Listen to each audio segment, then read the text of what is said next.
Bonjour à toutes et à tous, bienvenue à cette nouvelle émission du plateau télé Sian, le salon des industries du Grand Sud. Et aujourd'hui, on va parler de la robotique mobile. Oui, puisque les TPE et les PME ont désormais accès à cette nouvelle technologie. Et on va voir aujourd'hui comment et pourquoi avec nos intervenants du jour. Nous avons Damien Roibon. Bonjour. Bon, Vous êtes directeur du programme Login by Daer. À vos côtés, nous avons Patrick Délinger. Bonjour. Bonjour. Vous êtes CEO, PDG de Roboc et membre du cluster Robotic Place. Et enfin, Jean-Christophe Forroux, bonjour. Vous êtes président de Mechabotics, également membre du cluster Robotic Place. Tout à fait. Messieurs, merci d'être avec nous. Damien Robon, Login, je ne l'ai pas présenté, mais c'est une plateforme d'accélération vers la logistique du futur. c'est exact. Login est la plateforme d'accélération vers la logistique du futur portée par le groupe Daer avec le soutien de la BPI et de la région Occitanie.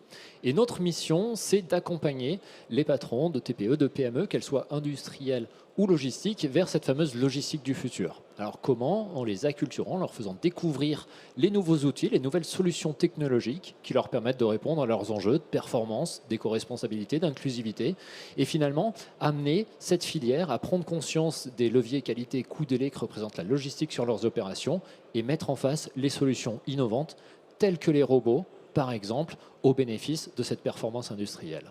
Alors, on va revenir sur la plateforme dans quelques instants. Simplement sur la problématique qui nous intéresse aujourd'hui. On le voit, on a toujours considéré que la robotique mobile, et même la robotique tout court, c'était plutôt pour les grands groupes, voire les ETI. C'est un petit peu le cas parce que c'est vrai que, et ça mes collègues en parleront mieux que moi, historiquement les robots c'était compliqué. C'était compliqué à adopter, c'était compliqué à déployer, c'était compliqué à opérer. Et c'était cher.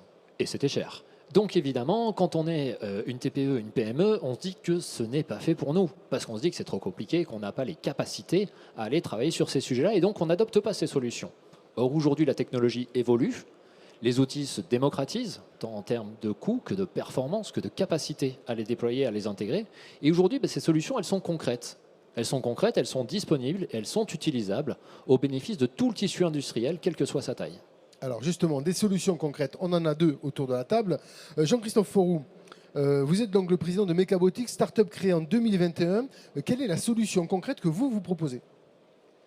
Alors nous proposons un robot qu'on appelle affectueusement le robot fourmi. Sa particularité, c'est que ça va être le premier robot de transport et de levée de charge modulaire à un niveau sans équivalent sur le marché pour l'instant.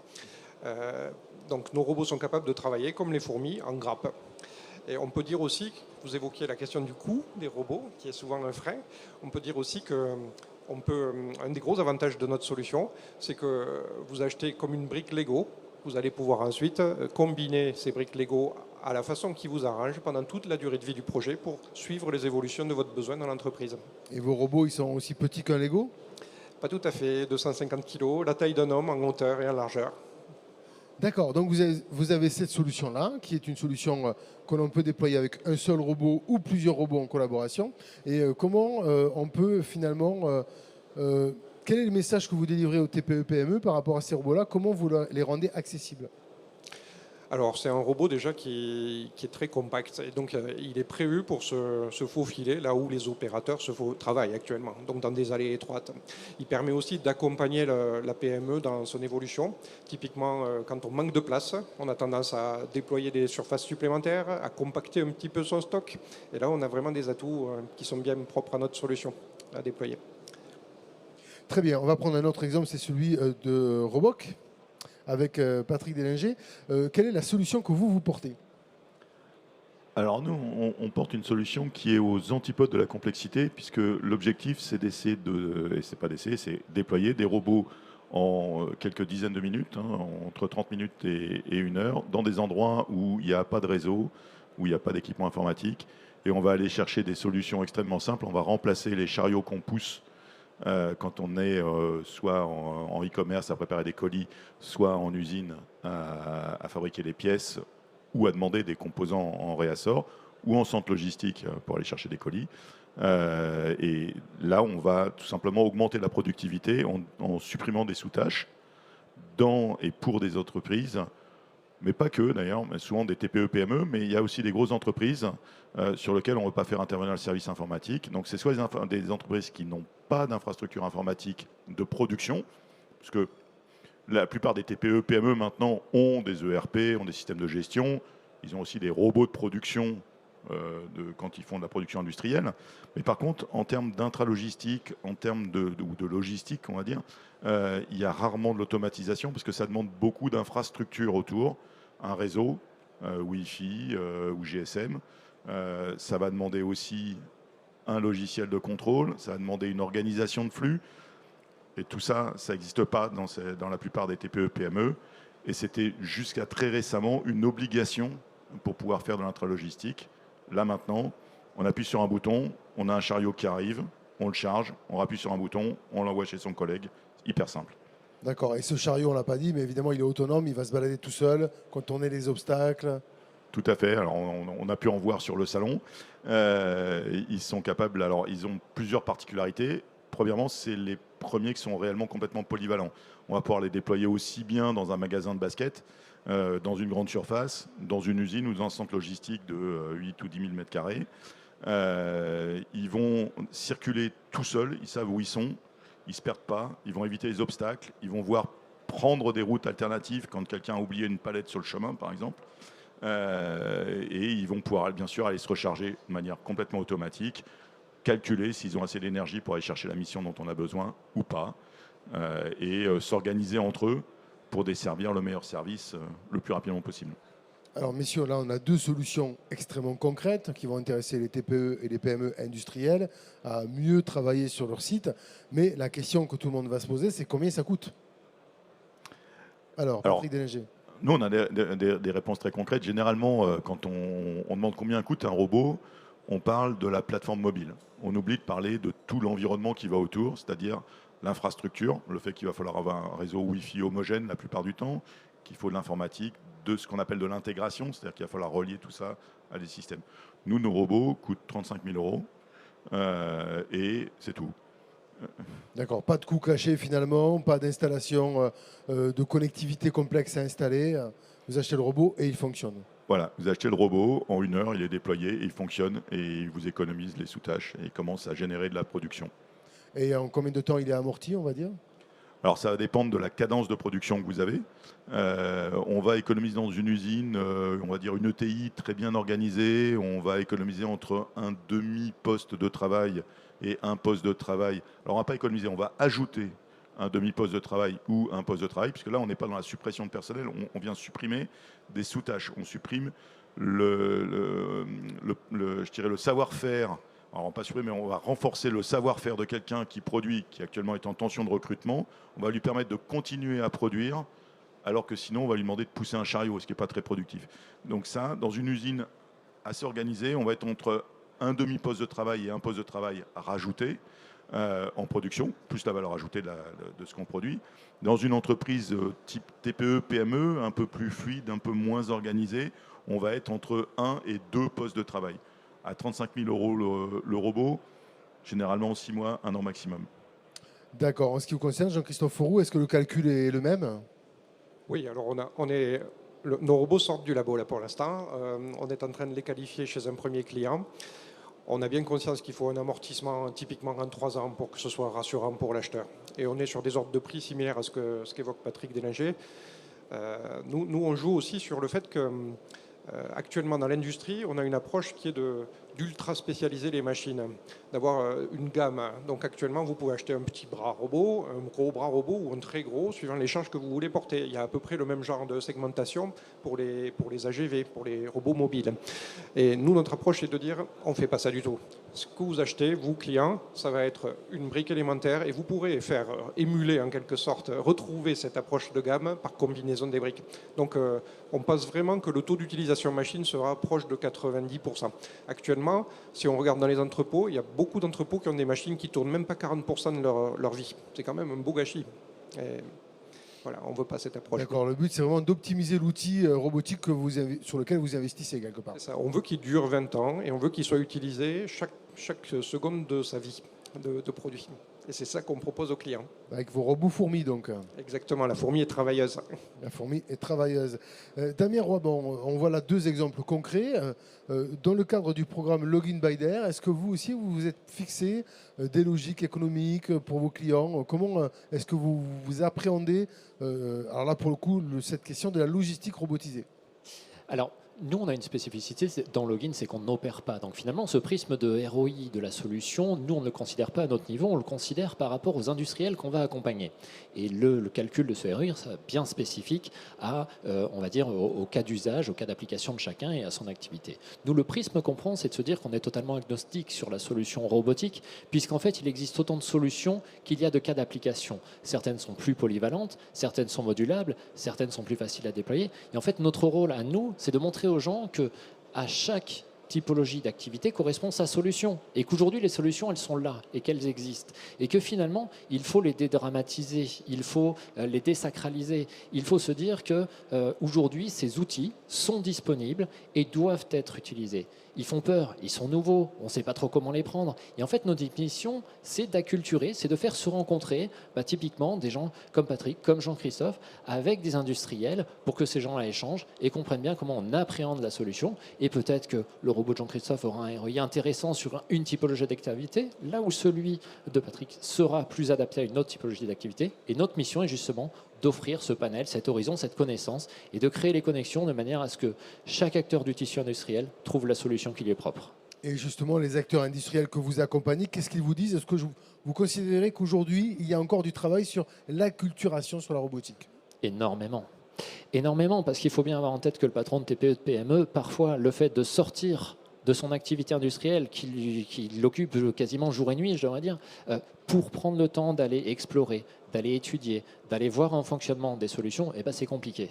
Et donc notre mission à nous, c'est de lui amener cette connaissance, c'est de lui mettre en un lieu cette plateforme logistique que l'on a. Donc ici à Cornebarieux, on est à 500 mètres du parc des Expos. Finalement, lui mettre en conditions réelles opérationnelles de manière à ce qu'il comprenne, à ce qu'il intègre dans son raisonnement et à ce qu'il le projette sur ses activités et qu'il intègre finalement cette solution. Très bien. Alors, il y a un autre acteur aujourd'hui qui joue le rôle un petit peu de fédération sur la partie robotique, c'est le Cluster Robotics. On a la chance d'avoir 2 membres avec nous.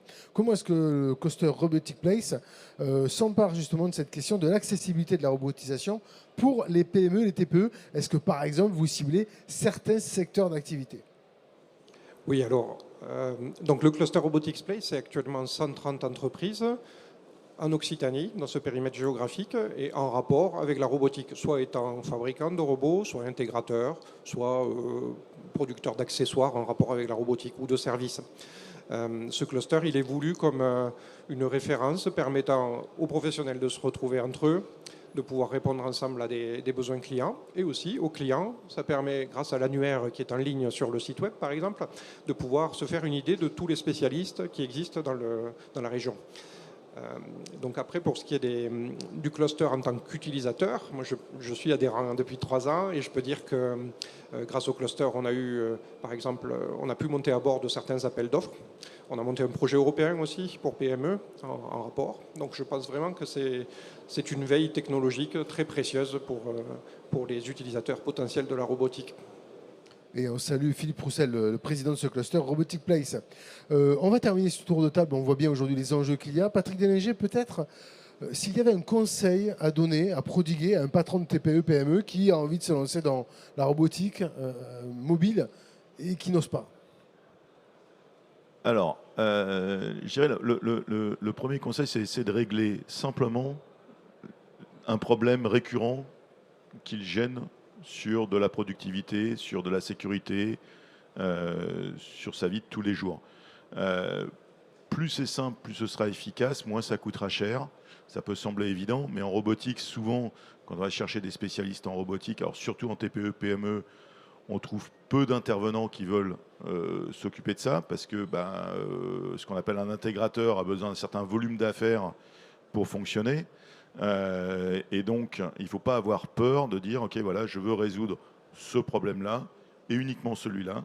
J'ai ces moyens-là pour le résoudre. Échanger avec les acteurs de Robotic Place, par exemple, s'il en a le loisir.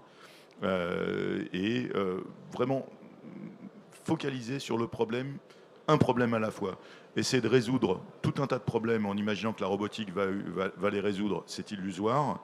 Alors, il peut y avoir des problèmes combinatoires. On parlait du chariot automatique tout à l'heure. Le fait d'utiliser un chariot automatique, ça va réduire les TMS, ça va permettre de faire un pas dans la RSE, qui est souvent un challenge pour ces TPE, PME, c'est comment j'aborde la RSE, donc la responsabilité en entreprise. Sociétale des entreprises. Voilà. Le fait d'améliorer les conditions de travail et en même temps d'augmenter la productivité demande à être géré de manière simple, sans avoir une usine à gaz. Et c'est souvent la crainte et souvent ce qui se passe en robotique. On voit souvent des usines à gaz mises en place avec des problématiques complexes qui entraînent de la maintenance récurrente, des intervenants récurrents et finalement complexifient beaucoup plus. Je ferai un parallèle avec la mise en place des premiers ERP en entreprise où en fait l'entreprise était sérieusement plombée. J'en ai même connu qui étaient à la limite du dépôt de bilan en ayant une aventure de ERP. Il ne faut pas prendre des choix de ce type sur la robotique, il faut vraiment focaliser sur quelque chose d'efficace. Alors, une solution pour un seul problème. Jean-Christophe Fourroux, vous êtes d'accord?